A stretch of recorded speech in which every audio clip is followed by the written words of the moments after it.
Okay, let's unpack this. We're getting into a coffin that is so monumental. It's the basis for almost everything. Everything. Our laws, our relationships, how we see ourselves.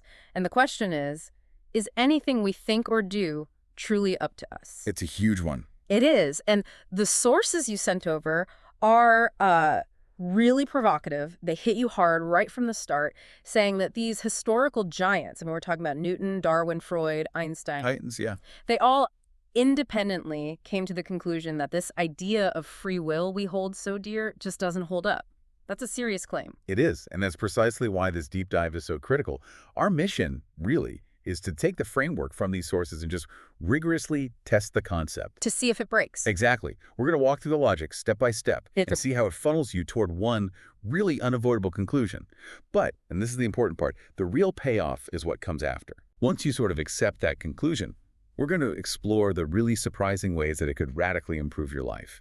How you deal with guilt, for instance, or even how we could restructure society. So we're starting with some pretty tough philosophy, but we're ending with, what? Radical self-improvement. That's the idea. I like it. Okay, so our roadmap is clear.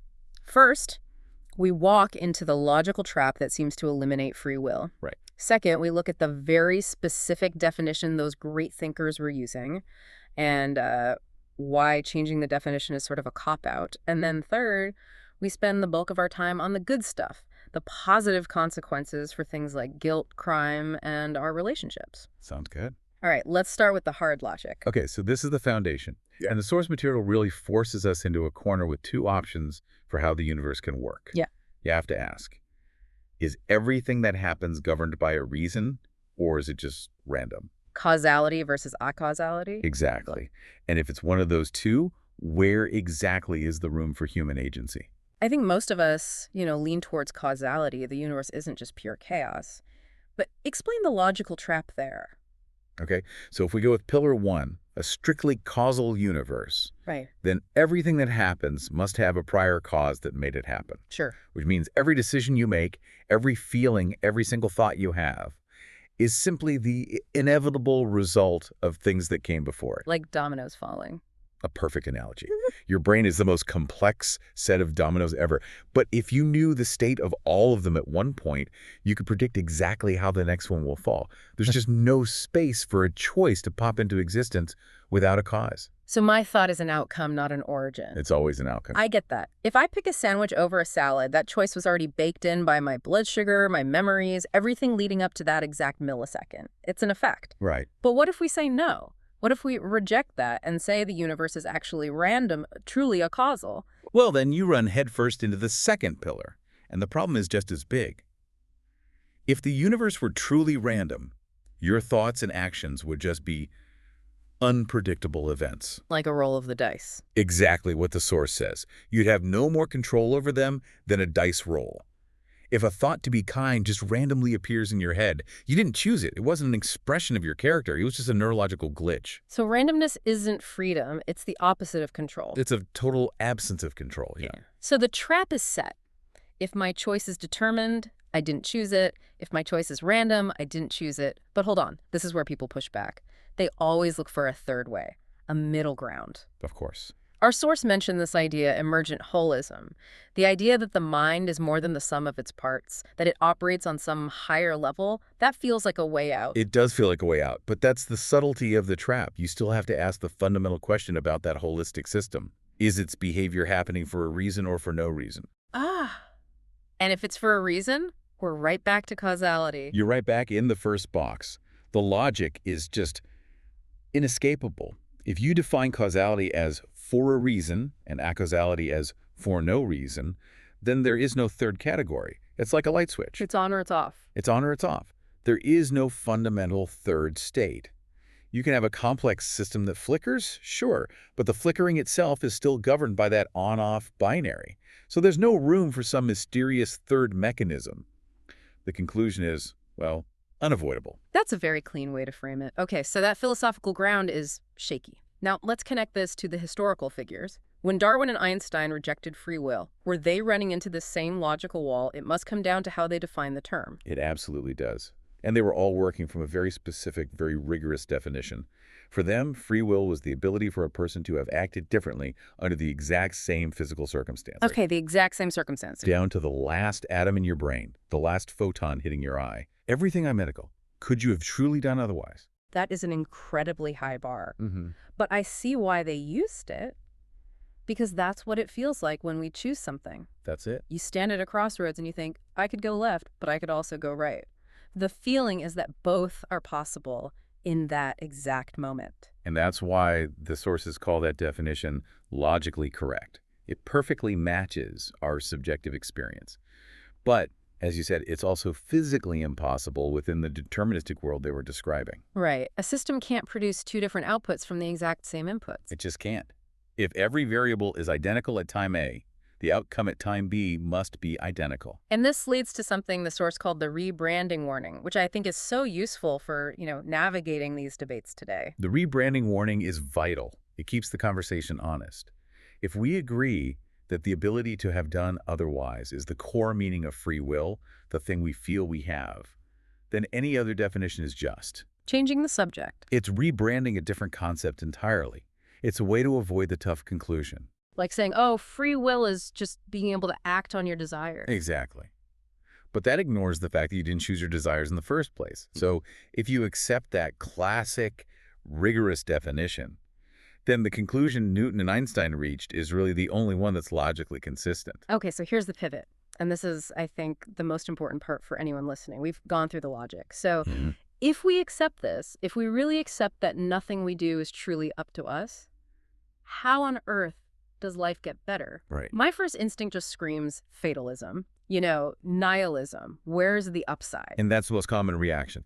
But the upside is immense. It's because you remove the single most destructive element from human interaction, moral judgment. Okay. The immediate benefit is that you replace that, that judgmental resentment and that paralyzing guilt with something more like an objective systemic compassion. Systemic compassion. You start judging the person for the action, and you start analyzing the system of causes that produce the action in others and in yourself. Give me a real-world example. How does that actually work? Okay, let's say an employee makes a huge, costly mistake at work. The free will approach is judgment.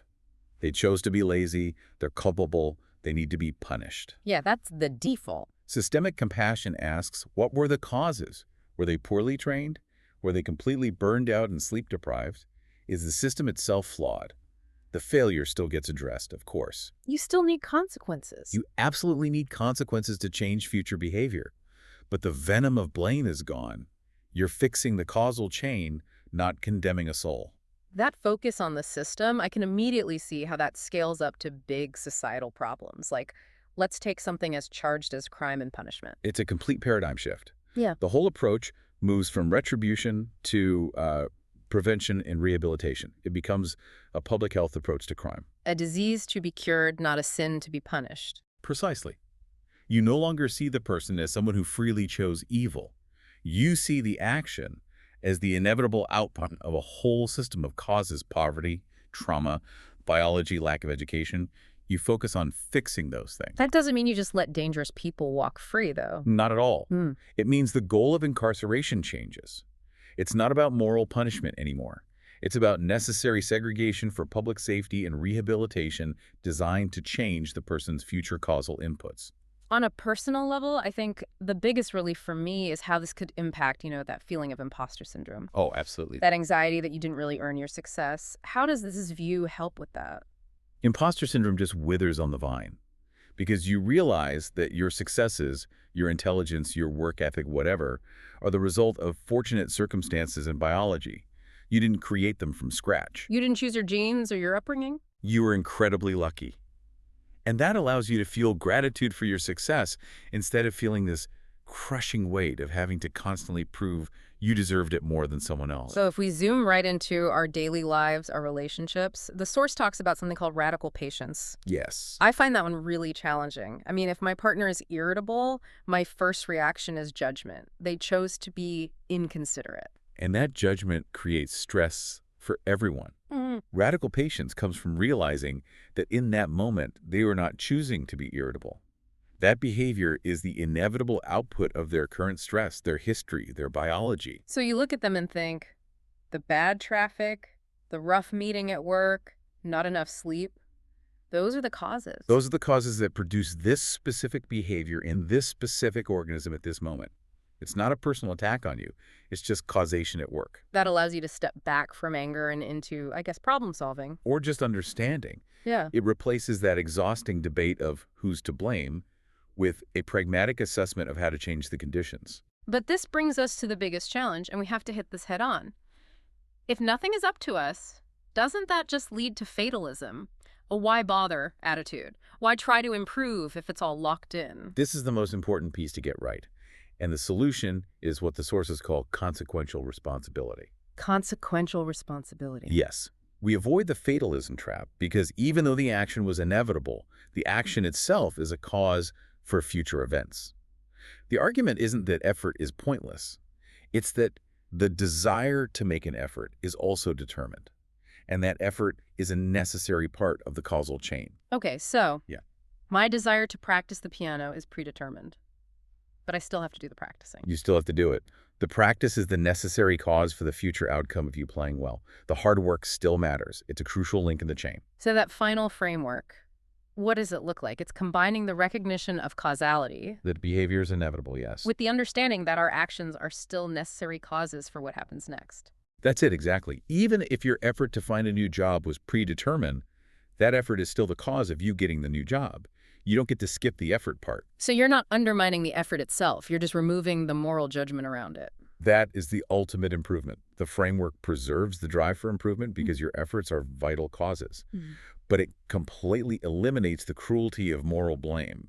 You still hold people responsible for consequences, but you lose that idea that they could have, in that exact moment, done otherwise. This has been, oh, wow, a really profound deep dive. We've gone from this very stark binary logic all the way to huge societal and personal shifts. It's a big topic. It is. So the core takeaway is that the traditional definition of free will seems logically impossible.